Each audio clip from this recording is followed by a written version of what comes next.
The early church was pulled off course during the 1st and 2nd and 3rd centuries by people who may have been well-meaning but may have been very deceptive, bringing in false teachings. And those false teachings have spread abroad around the world under the guise of Christianity. There is another Jesus.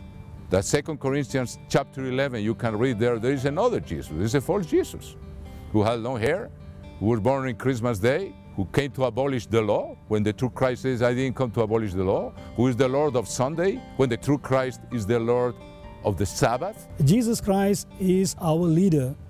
You see, when we see the example of Jesus Christ, from childhood, he kept the Sabbath, he kept the holy days, he followed his parents yearly to keep the Passover in Jerusalem. And his way of life was so different that today he set an example that his followers follow him. People ask, what would Jesus do? And they ask this and they forget the fact that Jesus was first and foremost a Jew, that he lived in a time where they kept the customs of the Old Testament. Christ didn't do away with the law.